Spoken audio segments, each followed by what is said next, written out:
Welcome back to Politics Today. The proposed new minimum wage bill.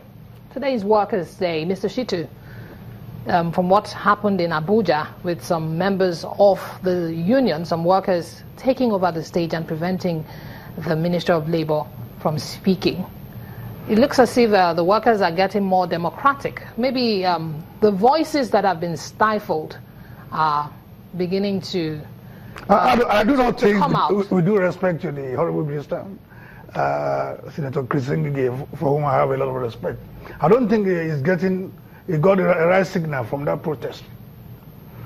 The feeling I have is that the average Nigerian worker is hungry and angry. Hungry and angry. So that message is loud and clear. Okay, apart from going on stage and preventing the Honourable Minister from talking, are there no other avenues where Nigerian workers can air their grievances and have their voices heard and actually get results? You cannot stifle legitimate protest. Senator Chris Ngige is a likable person. It has nothing to do with his person. Their annoyance is not at Chris Ngige. They are annoyed at seeming insensitivity of successive administration in addressing their plight. And that's the clear message you get from that. Again, the problem is further worsened by attempts by our lawmakers to remove the issue of minimum wage from the exclusive list to the concurrent list. That clearly is a proposed legislation that is anti-workers, designed to strangulate further the Nigerian people. All over the world, like the president of the Nigerian Labour Congress mentioned, national minimum wage has always been an issue in the exclusive list of the legislature. Any attempt to remove it to the concurrent list, it will further, accelerate the suffering of the Nigerian worker. And I think if we want to prevent tension from rising, that idea should be dropped. As I speak, I understand that proposed legislation has scaled through the first reading before the lawmakers went on recess. And there are attempts to further bring it forward on the floor of the House for second reading, for debate. This is the time the Nigerian workers, through the various Nigerian labor organizations that we have, should swing into action and mobilize Nigerian, the workers. So in what ways of mobilization would you suggest, Mr. Tola? Well, the right of a strike is not something we must put on the table. But first and foremost, there's a need to mobilize the workforce through the various unions, carry out the necessary campaign.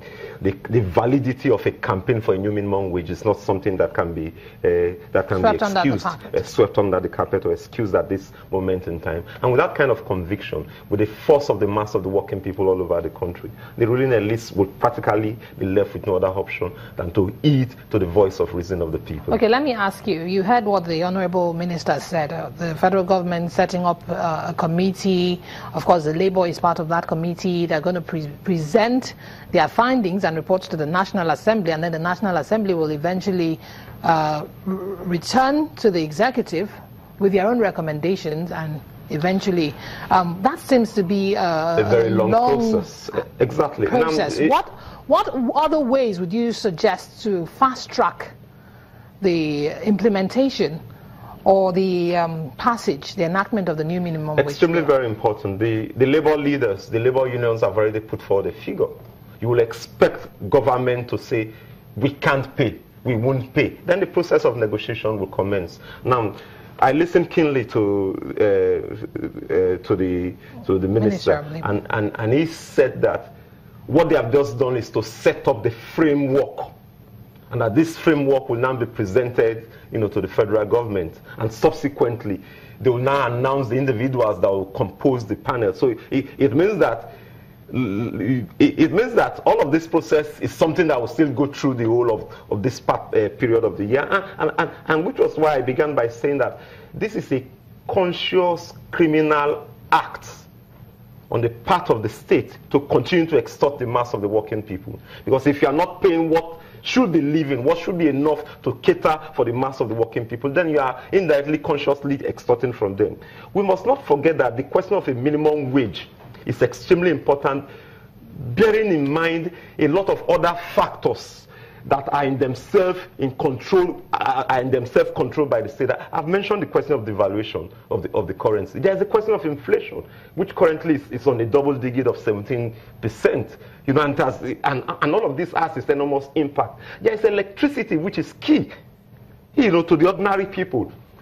Currently, the bills being distributed, using Lagos as an example, by Keja Disco and Eco Disco, runs to a figure that is higher than the current minimum wage. So how do you expect a worker earning 18,000 naira, and at the end of the month he earns a monthly bill of 18,000 naira, 25,000 naira, 30,000 naira in working class slums environment? Okay. Let me ask you, Mr. Shitu. In the last budget, the government scaled down recurrent expenditure. Taking on salaries increment at this time, considering the fact that the federal government has a lot on its plate. It's one thing to propose to do something, implementation. Well, what's the guarantee for that implementation to be effective? This is not going to end on paper, and it's going to see the light of day. Then all the tiers of governments, various governments, the federal, the states, and all tiers of governments must be on the same page.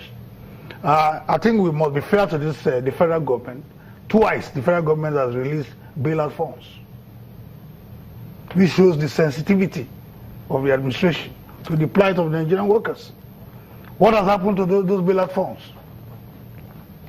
Have they been adequately utilized by the states? This is the first time in the history of the country that the president of the country will go out of his way to release bailout of funds. Realizing the magnitude of the problems being faced by the Nigerian worker. What has the various state government done with those bailout funds? We hear of situations where some states are still owing 6, 7, 12 months. That is criminal. That is unacceptable. Do you see? The question I want to ask is that are the various state executives working free of charge? What makes an average governor, for instance, think is better than a Nigerian worker? We are human beings. We should start from the premise that we should recognize the fact that we all belong to the family of humanity. If the Nigerian worker is working 6, 7, 8 to 12 months and is not paid, what kind of governance is that? It borders on good governance. That means collapse, failure of the state. Particularly when we have a federal government that is sensitive, that is ready to release funds to bail out the states. I think what is happening here is the greed of the political elite. Okay, Mr. Tola, let me ask you in our final moment. This matter has been a lingering matter. Do you believe that this bill that Speaker Dogara has proposed is going to scale through at when it is presented on the floor? I think I've pointed out that workers must have to rely on their strength and on themselves first and foremost. It's important to add to what he has pointed out that ultimately we run a cyclist system, that will give and take directly out of the mass of the people. But it's important, like we've also pointed out, that this country has enormous resources. It is capable of paying a living wage, and there are a lot of things that can be done. For example, must we continue to allow the security vote to continue to exist? It's also important to say that if this country must make progress, we must have those who rule us earn the same minimum wage as workers. It's extremely important. The question of the political ruling, the question of the members of the ruling elite earning the same wages that workers earn. Because if they do, then they will feel the pain. But when you have those who govern over the resources of society, cutting portions of the resources to themselves, with a lot of bogus other types of funds. We were listening to the Minister of Finance today, and she told us that the current budget has had over 64 billion naira expended on travels. Then you ask yourself, where are all these characters traveling to? And all of the travels, what has it produced to what? For the country, in terms of moving the country forward, in terms of where we are currently. And according to her, just $19 billion was spent on constructions of roads. So there is a lot of areas that need to be blocked. And if you do this successfully, but again too, we must come out clean. these characters of ruling elites are incapable of putting in place the necessary democratic system that will ensure that the necessary better life comes to the mass of the working people. All right, and what this means is that the labor leaders, the labor unions, beyond demanding for a new minimum wage, must take the necessary step to begin to organize how to have a different type of society. All right, thank you very much. Thank you very much, Mr. Tola. Thank you very much, Mr. Tola, the chairman NUT for Jeremy Fellow, the local government area, and Mr. Wahab Shitu, a legal practitioner, for joining us on the program. That's our show tonight. Many thanks for being part of it. I'm Imana Amale. Bye-bye.